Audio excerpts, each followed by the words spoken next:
Hello everyone, हजुरहरु सबै सन्चै हुनुहुन्छ होला र म पनि सन्चै नै छु।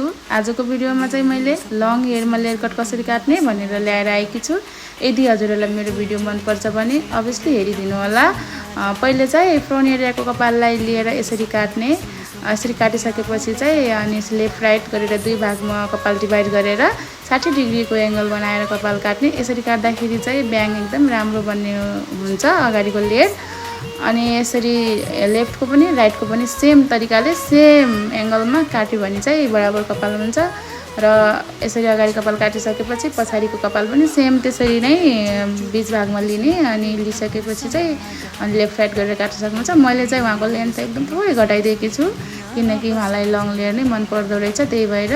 र अर्को कुरा, उहाँको कपाल चाहिँ एकदम स्ट्रेट थियो। केराटिन गरेको कपालमा लेयर कट चाहिँ हल्का राम्रो फिनिसिङ देखिँदैन। र उहाँले भन्नुभएको थियो म अर्को पार्लरमा गएको थिएँ, उता चाहिँ यस्तो केराटिन गरेको कपालमा लेयर कट काट्न मिल्दैन भनेर फर्काइदिनु भयो भन्नुहुन्थ्यो। मैले चाहिँ कस्टमरको सकभर चित्त बुझाउने कोसिसमा हुन्छु। मैले चाहिँ भने म्याम खासै राम्रो लेयर त देखिँदैन किनकि स्ट्रेट कपालमा लेयर देखिँदैन, हजुरलाई पनि थाहा होला, तर मैले चाहिँ काट्ने कोसिस गर्छु भने। अनि उहाँको इच्छा बमोजिम उहाँको इच्छा अनुसारमै मैले लेन्थ नगराएर काटेँ। त्यसपछि चाहिँ हल्का माथिबाट चाहिँ भी सेपमा कपाल लिएर यसरी भी बनाएर भी आकारले बनाएर अनि अर्को लेयरको लागि चाहिँ यसरी डिभाइड गरेर भी सेपमा कपाल गराएर काट्न सकिन्छ।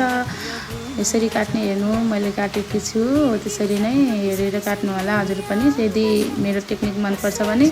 अनि त्यसपछि चाहिँ त्यही कपाललाई फेरि अगाडि लेफ्ट राइट गराएर डिभाइड गरेर फेरि पनि त्यसरी काट्नुपर्छ। हेर्न सक्नुहुन्छ भिडियोमा गराए जसरी नै। उहाँको कपाल चाहिँ एकदम बाक्लो अनि स्ट्रेट गरेको कपाल, केराटिन स्ट्रेट गरेको कपाल स्ट्रेट नै थियो। यसरी मैले चाहिँ लेन्थ नघटाइकन यसरी काटेकी छु। मलाई चाहिँ कपाल काट्न एकदमै सजिलो लाग्छ, खै किन हो। कस्टमरले नि भन्नुहुन्छ कति छिटो कपाल काट्नुहुन्छ म्याम हजुरले भनेर। म चाहिँ सजिलै नै काटे जस्तो लाग्छ। अनि मेरो कटाइमा चाहिँ अनि कस्टमरहरूको चाहिँ एकदमै राम्रो बेनिफिट दिनुहुन्छ, म्याम सजिलै काट्नुहुन्छ र छिटो काट्नुहुन्छ भनेर। हेर्न सक्नुहुन्छ केराटिन गरेको कपालमा मैले यतिको लेयर ल्याएको छु। ब्लु ड्रायर चाहिँ गर्न पाएन किनकि उहाँ म्याम एकदम हतारमा हुनुहुन्थ्यो।